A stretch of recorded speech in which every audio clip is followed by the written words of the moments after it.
여기 좀 앉을까요? 네. 안으로 들어가세요. Person from Dockland. Hello.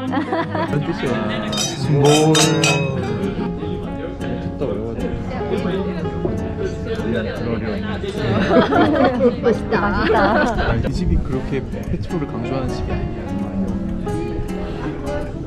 그럼 이제 그것도 약간 전파하는 데서 더 많이 느껴져요. 그거랑 이게 뭐 관계가 있을 수는 있는데 그렇다고 말하기에는 또 좀 애매한 것 같아요. 그보다 더 다른 영향들이 또 있는 경우들이 많아서. 왜냐면 저 팔츠 지역이나 이런 데서 나오는 GG 등급의 와인 중에도 페트롤이 되게 강한 것들이 있거든요. 거기야말로 전파남은 거리가 멀잖아요. 그러니까 페트롤을 만들어내는 요소 중에는 전파남이냐 아니냐는 큰 영향을 주는 것 같지는 않아요. 지금 얼마나 숙성했냐 그걸 좌우하고요. 이게 지금 만약에 한 15년 숙성됐다 그러면 거기서 더 강조될 거라고 저는 생각해요. 그보다 더 큰 요소는 스트레스예요. 열매가 어떤 스트레스를 받았냐. 제일 큰 스트레스가 햇빛으로 인한 열매의 스트레스인데, 열매가 햇빛에 그대로 이파리 같은 게 가려져 있지 않고 그대로 노출되어 있는데 그 직사광선이 너무 오래 침투를 하면 거기서 그런 향이 더 많이 나오는 경우가 많아요. 이게 제일 커요.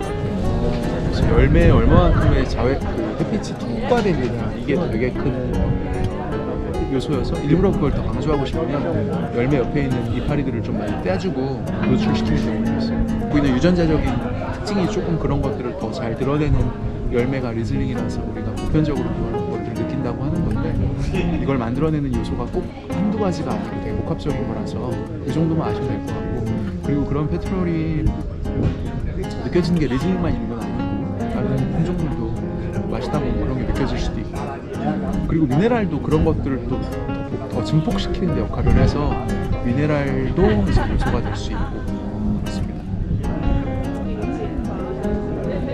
이 집이 그런 것들을 되게 강조하는 스타일이라고 저는 생각하지 않습니다.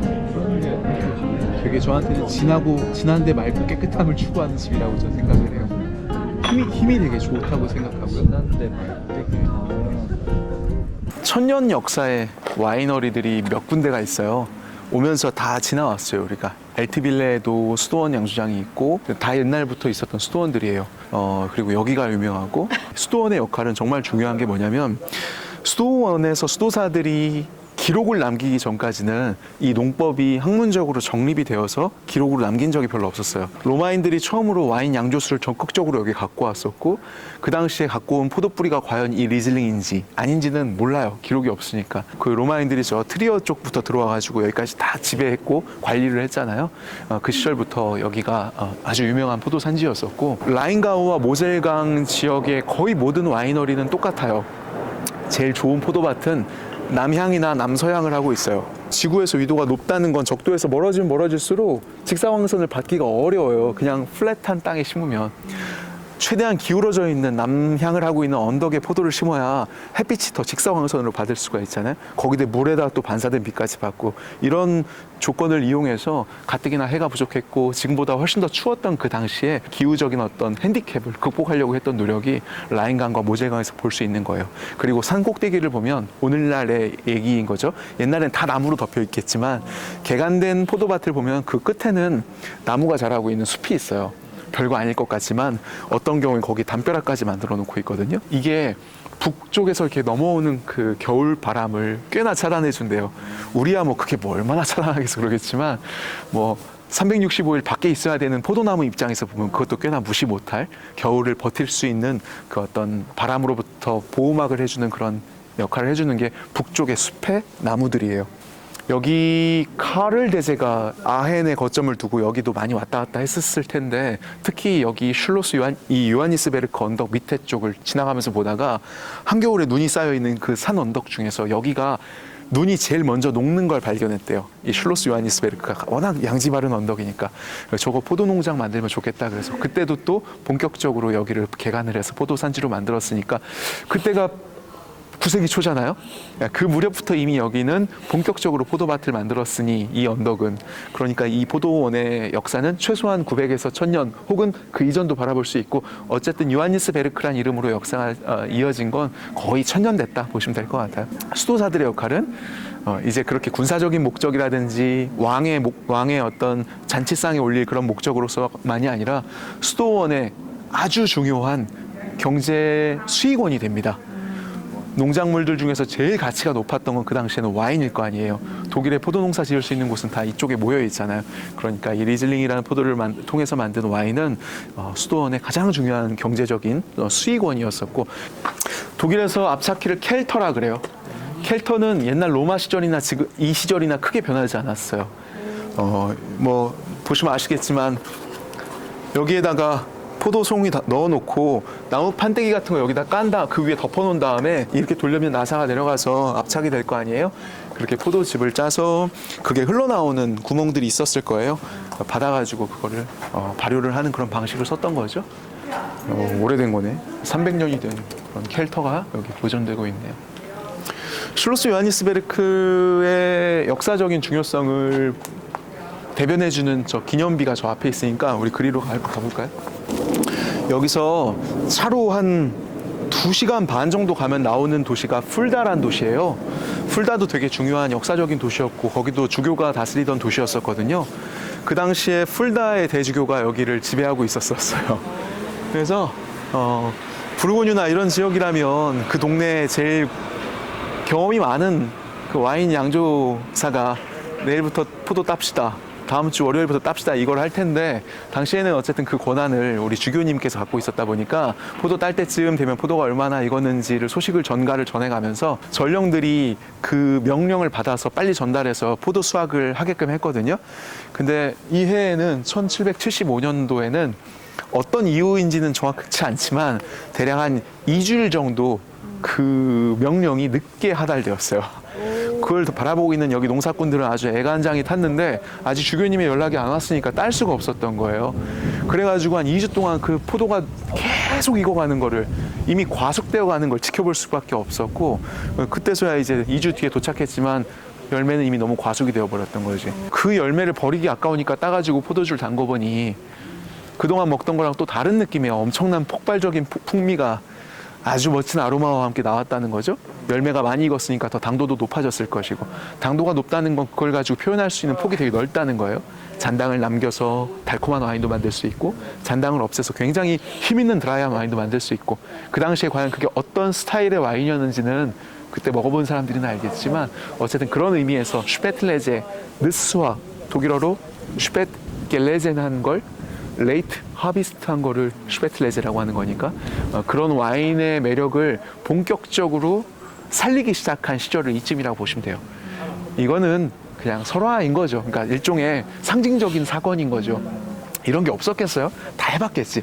근데 그 전에는 그게 체계적으로 야 이건 이런 매력의 어떤 장르야 이런 것들이 제대로 나오기 전이었었고 이 시절부터 본격적으로 이 라인가우와 모젤강을 중심으로 슈페틀레제라는 게 하나의 문화가 되고 지금까지 전해지고 있는 거죠. 설탕이 없던 시절에 그걸 가지고 달콤한 스타일의 와인을 만들었을 때는 얼마나 값졌을 것이며 산도가 높고 추기에 강한 품종이기 때문에 열매를 늦게까지 따지 않고도 포도송이가 그대로 덩굴에 매달려 있는 채 늦가을이 와도 다른 포도 같으면 이미 다 물러져 버리거나 너무 과속이 되어서 알코올만 높아지고 섬세함을 이미 잃어버린 와인이 되겠지만 리즐링은 기본적으로 추기에 강하고 그리고 산도가 워낙 높다 보니 이걸 둬도 매력을 유지할 수가 있었던 거죠. 그리고 여기가 추우니까 그게 가능했던 거고 그래서 그런 것들이 잘 접목이 된 느스와그 와인의 문화가 문헌상 남기 시작했던 게 이 즈음이라고 보시면 될 것 같아요. 저는 옛날 막 고대부터 만든 줄 알았어요. 근데 그렇지가 않더라고요. 이런 것들이 이렇게 체계적으로 틀을 잡고 문화가 된 건 이 정도의 역사가 됐다고 보시면 될 것 같고 우리가 모젤을 여행하면서 그런 매력에 한번 흠뻑 젖어볼 필요가 있어요. 왜냐하면 그런 건 독일의 남부 바덴이나 뷰르텐베르크나 이런 데서는 즐길 수 없는 거예요. 그 사람들은 그렇게 하고 싶어도 섬세함을 그렇게 지킬 수가 없는 기후를 갖고 있고 때로와가 달라요. 그러니까 안 하는 거예요. 그러니까 드라이한 리즐링을 더 집중해서 만들죠. 그 사람들은 그런 걸 위버 라이펜이라고 해요. 과숙이라고. 하지만 더 춥고 위도가 더 위쪽에 있는 위도 50도 그 위아래에 있는 이 동네 사람들은 그게 장점이 살아있는 하나의 장르가 될 수 있는 거고, 어떤 지역에서 남쪽 사람들은 과숙이라는 부정적인 의미가 될 수도 있는 거고. 오. Queres blanda ou prato moscou com suporte? 오, 딱 적당한 걸 시킨 것 같은 느낌이 들지 않아요? 하나, 둘, 셋. 이제 곧 브룬트에서 출시하게 될 치즈 플래터입니다. 아, 이런 거 어디서 구하지? 근데 얘는 콜드 디시지만 이거는 따뜻한 거잖아요. 이거 먼저 드시는 것도 좋을 것 같아요.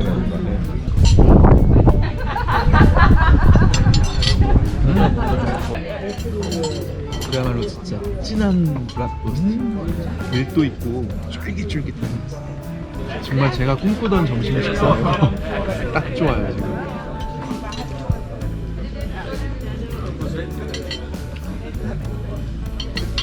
빵도 맛있어. 바싹 구워가지고. 맛있다. 이 치즈 너무 맛있다. 알고 싶다. 무슨 치즈지? 이거? 너무 맛있다. 빵에다 이거 찍어 드셔보세요. 진짜 맛있어. 와, 나 이런 거 만들면 진짜 부자 될 것 같아. 독일의 와인 생산지가 공식적으로 13개예요, 13개. 그 중에 우리가 미텔 라인을 할 거고, 이따 저녁에.